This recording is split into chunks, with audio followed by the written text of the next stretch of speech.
कि आप लोगों ने जिस मोहब्बत से बुलाया है,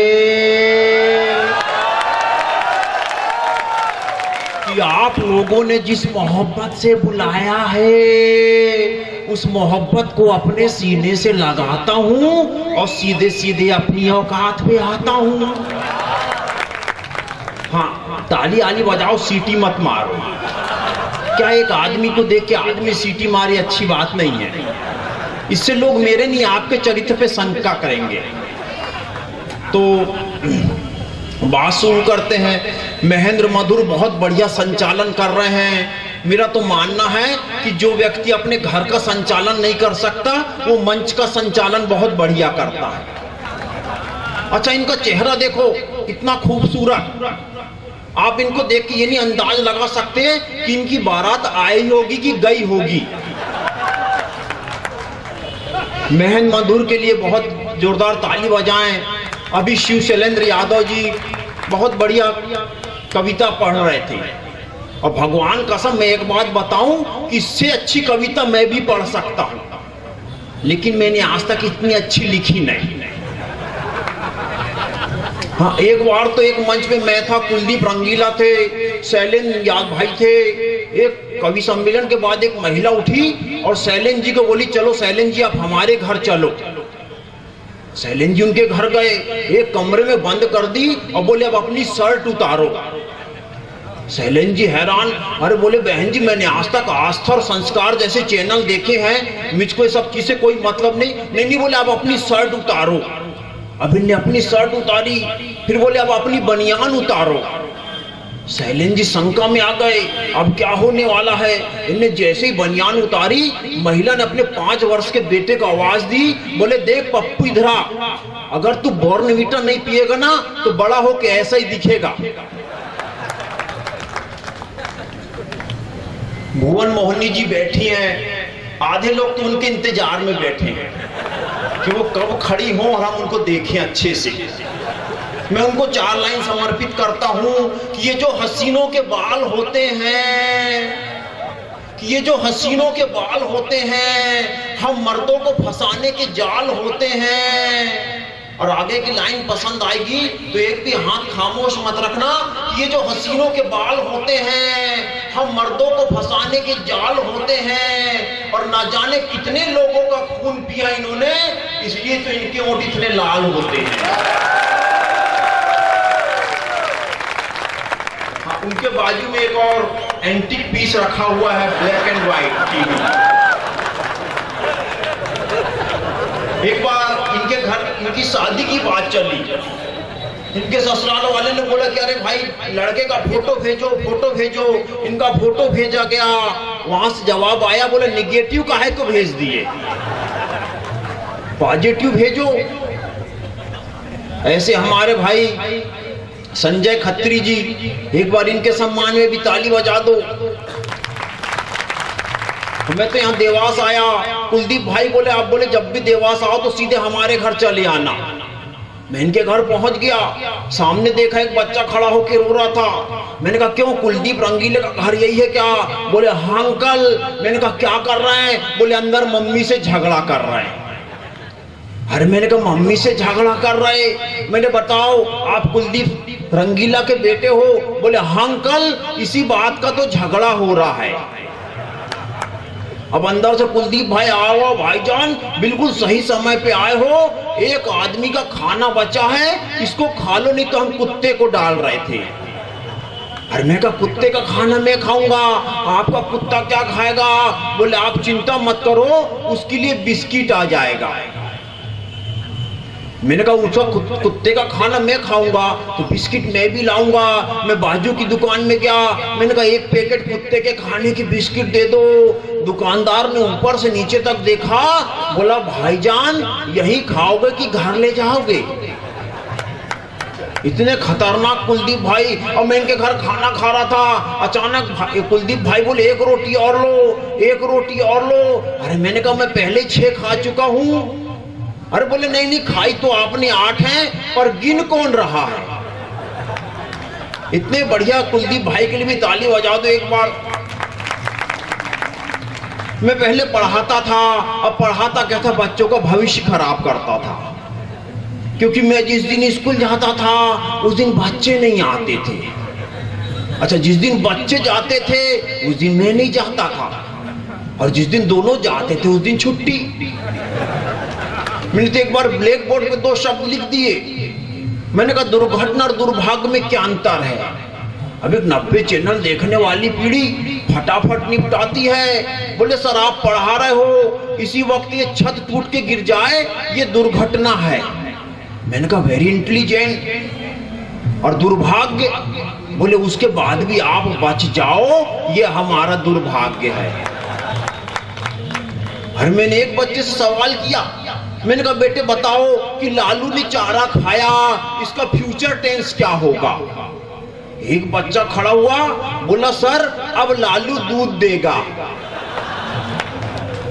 इतने खतरनाक बच्चे हो गए। एक बच्चे से मैंने कहा बेटे बताओ कि हम रामनवमी क्यों मनाते हैं। और बच्चे का जवाब पसंद आएगा, दोनों हाथ से ताली बजाना। मैंने कहा बेटे बताओ हम रामनवमी क्यों मनाते हैं। बच्चा फौरन बोला सर भगवान राम इस दिन 8वीं पास करके 9वीं क्लास में गए थे। इतने खतरनाक बच्चे। एक बच्चे से मैंने कहा बेटे बताओ कि एक खेत को 10 बैल 15 दिन में जोतते हैं, तो उसी खेत को 20 बैल कितने दिन में जोतेंगे। अब बच्चा देवास का बोला सर एक बात बताओ कि जब खेत एक बार जुत गया उसको दोबारा क्यों जोत रहे हो। इतने खतरनाक बच्चे हो गए। एक बच्चे से तो मैंने कहा बेटे बताओ कि अंडे में से मुर्गी बाहर कैसे निकलती है। बच्चा बोला सर पहले ये बताओ कि अंडे के अंदर घुसती कैसे है।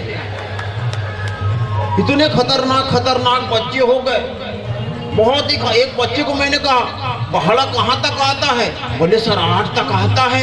मैंने कहा 8 का सुना, अब हाथ बांध के खड़ा हो गया। बोले सर 8 एकम 8 दूनी 16, 8 तिया 24, 8 चौके 32, 8 पंचे 40, 8 छक्के यही, 8 सत्ते यही, 8 अट्ठे यही, 8 नब्बे यही, 8 दहम 80। अरे मैं बोला 8 पंचे 40 तक तो ठीक था, यही ये क्या है। बोला सर मैं पहाड़े के बोल भूल गया लेकिन धुन पूरी याद है। अच्छा, एक बच्चा लगातार 3 साल फेल हुआ। मैंने कहा बेटा आपकी उम्र में शास्त्री जी हर साल पास होते थे। बच्चा बोला सर फालतू बात मत करो, आपकी उम्र में भगत सिंह फांसी लटक गए थे। इतने खतरनाक बच्चे। और मैंने तो एक बच्चे से और पूछा, मैंने कहा बेटे बताओ तुम्हारा जन्म कहाँ हुआ था। बोले सर तिरुवनंतपुरम में। मैंने कहा स्पेलिंग बता। बोले सर तब तो गोवा में हुआ था। कि कक्षा में हो रहा था शोर, कक्षा में हो रहा था शोर, बच्चे हो गए बोर। कक्षा में हो रहा था शोर, बच्चे हो गए बोर। शिक्षक ने कहा रामू हल्ला मत मचाओ, शांति के साथ बैठ जाओ।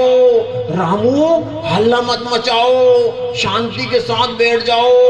रामू बोला गुरुजी बड़ी समस्या हो गई है, अब मैं आपको कैसे समझाऊं। शांति के साथ तो महेश बैठ गया, अब मैं सरला के साथ बैठ जाऊं। हम मजा आ गया हो तो ताली बजा सकते हो, ऐसी कोई बात नहीं है। क्योंकि एक विशेष बात मैं आपको बता दूं कि जो व्यक्ति मेरे कार्यक्रम में ताली नहीं बजाता उसको अगले जन्म में घर घर जाके ताली बजाना पड़ता है। तो जिसको जैसे समझ में आए वैसे ताली बजाना। आदमी 3 बार हंसता है। पहली बार तो तब हंसता है जब उसके कार्यक्रम समझ में नहीं आता। बोले बाजू वाला हंस रहा है अपन भी हंस लो, बेइज्जती नहीं होनी चाहिए। दूसरी बार तब हंसता है जब उसके कार्यक्रम समझ में आ जाता है। और तीसरी बार तो तब हंसता है, बोले यार पहली बार तो अपन फुकट में ही हंसे थे। तो जिसको जैसा समझ में आए ऐसे हंसना। हास्य के लिए कहीं बाहर नहीं जाना पड़ता, घर में नजर डालो वहीं से हास्य निकल जाता है। अब वो 6 साल का बेटा कॉन्वेंट से आया, मुझसे भिड़ गया। बोले पापा पापा आपकी शादी हो गई क्या। अरे मैं बोला इतना खतरनाक सवाल तो तेरी मम्मी भी नहीं करती। बोले बताओ, नहीं तो पड़ोसी से पूछ लूंगा। अब पड़ोसी ज्यादा खतरनाक। बोले नहीं, मैंने कहा हो गई। बोले किससे हुई?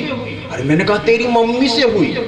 बोले वाह पापा, आप बहुत चालू हो, घर में निपटा लिए। अब अंदर से श्रीमती जी आई, अब चाय लेके आई। मैंने बोला आज रात सपने में पड़ोसन आई थी। वो बोली फौरन, बोले अकेली चाय होगी। अरे मैंने कहा आपको कैसे मालूम? बोले पड़ोसी तो मेरे सपने में आया था कि सुबह सुबह यमदूत घर आया, सुबह सुबह यमदूत घर आया, धीरे से दरवाजा खटखटाया। मैंने जैसे ही दरवाजा खोला, यमदूत मुझसे बोला भाईजान आपके प्राण चाहिए जस्ट। मैंने श्रीमती जी को आगे किया, बोला लेडीज फर्स्ट। वो बोला इन्हें सामने से हटाओ, मैं डर रहा हूं। मैं बोला यमदूत मेरे बाप, मैं पिछले 8 साल से इसी खतरनाक आइटम के साथ गुजारा कर रहा हूं। वो बोला अब तक जैसा गुजारा किया था आगे भी कर, और तुझे मारने की क्या जरूरत है, तू तो यहीं पे मर। हाँ, समझ में आ गई तो ताली भी बजा सकते हो, ऐसी कोई बात नहीं है, अभी प्रतिबंध नहीं लगा है ताली बजाने पे। मैं एक दिन घरवाली को सिनेमा दिखाने ले गया। अब सिनेमा देखते देखते अचानक कहने लगी, बोले देखो देखो, बोले शाहरुख खान माधुरी दीक्षित कितना प्यार करता है, नदी में, पहाड़ में, झील में, तालाब में, रेलगाड़ी में, बैलगाड़ी में, कहीं नहीं छोड़ रहा है। और मैंने कहा करने दे, अपने बाप का क्या चाहता है। और बोले तुम देखो 2 कौड़ी के, तुमको तो प्यार करना ही नहीं आता। अरे मैं बोला भाग्यवान, शाहरुख खान को माधुरी दीक्षित से प्यार करने का 1 करोड़ मिलता है, तू 20,000 दे, इससे अच्छा करके दिखाता हूं। अच्छा वो 1 करोड़ में भी बीवी दूसरे की, अरे दूसरे की बीवी हो तो अपन तो 10-20 हजार अपने पास से लगा दे। हाँ, आज कल राम दायमत जी ने अपना 60वां जन्मदिन मनाया, तो इनके पोते ने कहा दादाजी देखो, बोले केक में 60 मोमबत्ती नहीं आ रही है, क्या करूं? दायमत जी बोले अरे बोले तू तो 60 वाट का बल्ब लगा दे, मामला इस ठीक हो जाएगा। बहुत बढ़िया शानदार आदमी दायमत जी। एक बार तो ये घर में MTV देख रहे थे, अब इनका पोता पहुंच गया, अचानक बोले कि दादाजी क्या देख रहे हो? अरे बोले देखो मैं भारत में गरीबी देख रहा हूँ, कितनी गरीबी है, लड़कियों ने कितने कम कपड़े पहने हैं। पोता बोला दादा 72 नंबर में FTV आता है, पूरी विश्व की ग्लोबल गरीबी देखो आप। ऐसे दायमत जी के लिए एक बार जोरदार ताली बजा दें। अच्छा एक बार मैं ट्रेन में जा रहा था, अब ऊपर की बर्थ में सोया हुआ था, अब नीचे 2 महिलाएं आपस में बातें कर रही थी। अब एक की उम्र 60 साल, दूसरे की 70। महिलाओं की एक आदत होती है अपनी उम्र कभी सही नहीं बताती। अब 60 वाली 70 से बोली, बोले बहन आपकी उम्र कितनी है? बोले यही कोई 22 साल। अब मैं तो उठ के बैठ गया। अब बोले बहन आपकी? बोले आपसे 2 साल कम। मैं तो ऊपर से नीचे गिरा धड़म। बोले भाई साहब क्या हुआ? मैं बोला पैदा होने की प्रैक्टिस कर रहा हूं। अब ट्रेन थोड़ी और आगे सरक गई। एक दादा ऊपर बैठे, नीचे आते, बाथरूम जाते, फिर आते, फिर ऊपर चढ़ जाते, फिर नीचे उतरते, फिर बाथरूम जाते, फिर आते, फिर ऊपर चढ़ जाते। अब 2 महिलाओं को बर्दाश्त नहीं हुआ। बोले क्यों दादा, चैन नहीं है क्या?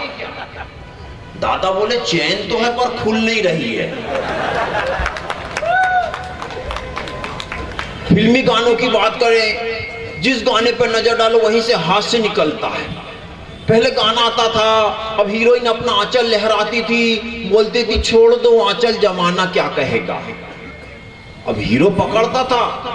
अब आजकल रीमिक्स का दौर आ गया, वो हाफ पैंट पहन के गाना गाती है कि छोड़ दो आंचल जमाना क्या कहेगा। अब हीरो क्या पकड़ेगा और क्या छोड़ेगा?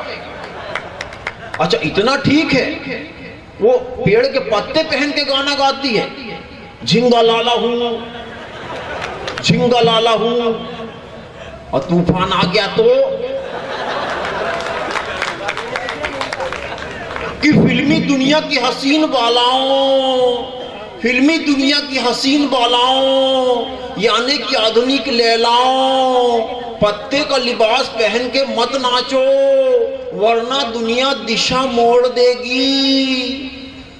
और उस वक्त क्या करोगे जब तुम्हारे पीछे बकरा बकरी छोड़ देगी। अच्छा, वो एक गाना आया था सन्नी देओल का कि तू धरती पे चाहे जहां भी रहेगी, तुझे तेरी खुशबू से पहचान लूंगा। और मैं बोला, रे भारतीय अभिनेता, क्या भारत की सारी सुंदर लड़कियों पे तेरी सत्ता है? पहले ये तो बता, तू आदमी है कि कुत्ता है? और सूंघ सूंघ के पहचानता है।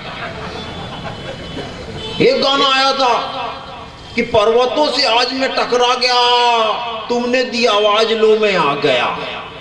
अंधा था क्या? कितना बड़ा पर्वत नहीं दिखा, और ट्रेन से टकराता तो राम नाम सत्य हो जाता।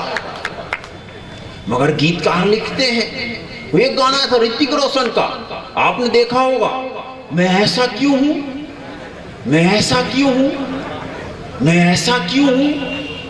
हमसे क्या पूछता है? अपने माँ बाप से पूछ कि कहां कमी रह गई थी, कि वो पोलियो का ड्रॉप नहीं मिला। आदमी का भी ऐसा होता है। अच्छा, वो एक गाना आया था, आती नहीं, आती नहीं। अरे नहीं आती तो जुलाब की गोली ले। बोले नहीं नहीं, उसकी प्रेमिका नहीं आती। अच्छा, प्रेमिका नहीं आती, पास में मोटरसाइकिल है, जाओ उसको ले आ। यहां बताने से क्या फायदा? लेकिन गाते हैं। वो एक गाना आया था वो सुनील शेट्टी का कि सुबह से लेके शाम तक, शाम से लेके रात तक, और रात से लेके सुबह तक मुझे प्यार करो। और ड्यूटी कौन तेरा बाप जाएगा? अच्छा, वो एक गाना आया कि बंबई से गई दिल्ली, दिल्ली से गई पूना, पूना से गई पटना, और फिर भी न मिला सजना। अब तू देवास तो आई च नहीं, अब फालतू आउट आउट घूम रही थी। यहां थी बढ़िया सजना ढूंढ के ले जाती। ऐसे ऐसे अजय गाना आया, एक चुम्मा तू मुझको उधार दे दे और बदले में यूपी बिहार ले ले। और तेरे बाप का है क्या? अच्छा, देने से पहले लालू यादव से पूछ तो ले। एक गाना और आया वो अमिताभ बच्चन का कि सुहाग रात है, घूंघट उठा रहा हूं मैं, और तू नहीं तो क्या पड़ोसी उठाएंगे। और चाहूंगा मैं तुझे शान सवेरे, दोपहर को कौन क्या पड़ोसी चाहेगा। एक और गाना आया, आज की रात मेरे दिल की सलामी ले ले। अच्छा, ये कौन सी सलामी जो रात को दे देंगे? नहीं, ऐसे गीतकार लिखते। वो दादा मिलकर बोले हमारे जमाने के गाने तो बहुत बढ़िया थे। मैंने कहा आपका जमाना भी ढंग का था।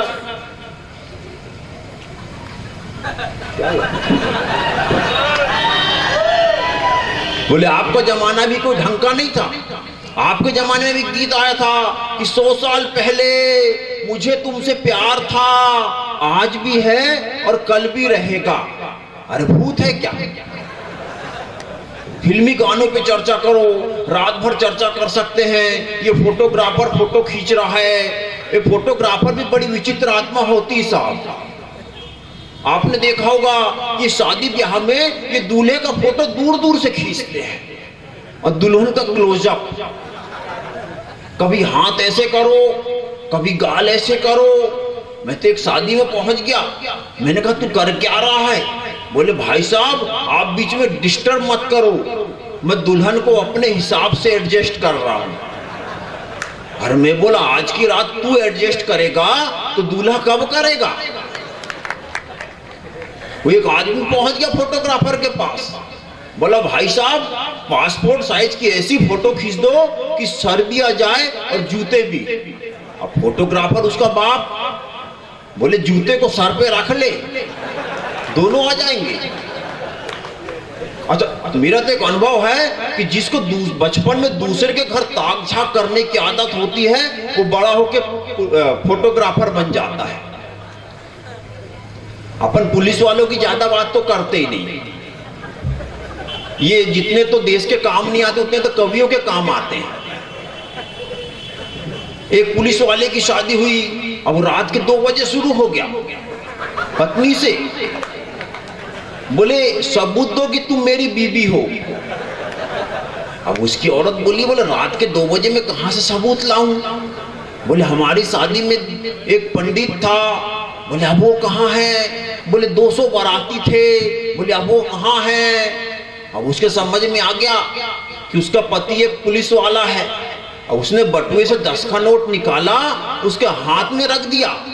बोले हाँ अब मान लेता हूं। मैंने तो एक एसपी साहब से सवाल किया।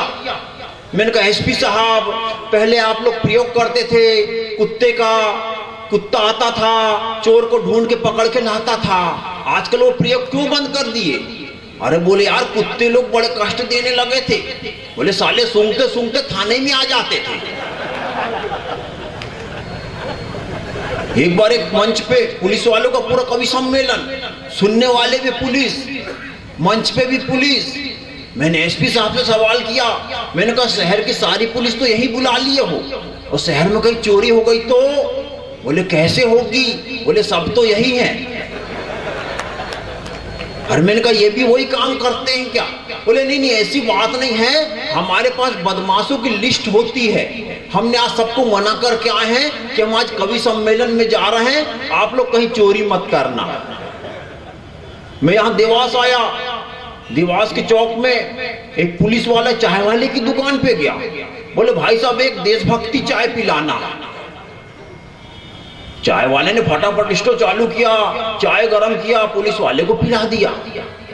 मैं पहुंचा, मैंने कहा एक कप देशभक्ति चाय मुझे भी पिलाना। बोले नहीं भाई साहब आपको देशभक्ति चाय नहीं मिल सकती।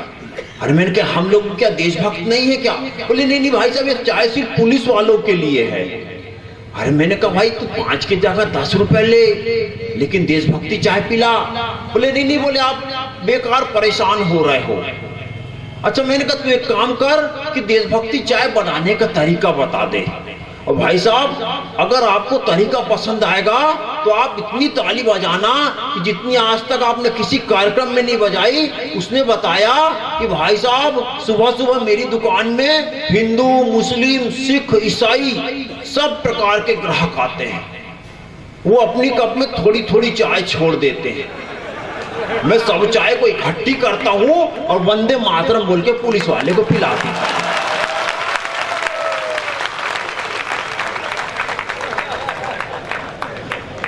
नेताओं को अपना चेहरा नहीं दिखता। वो लालू यादव पहुंच गए एक जनरल स्टोर की दुकान पे। बोले बंदरवा का फोटो कितने? दुकानदार बोला लालू जी ध्यान से देखो वो आईना है। हाँ समझ में आ गई, हंस सकते, ऐसी कोई बात नहीं है।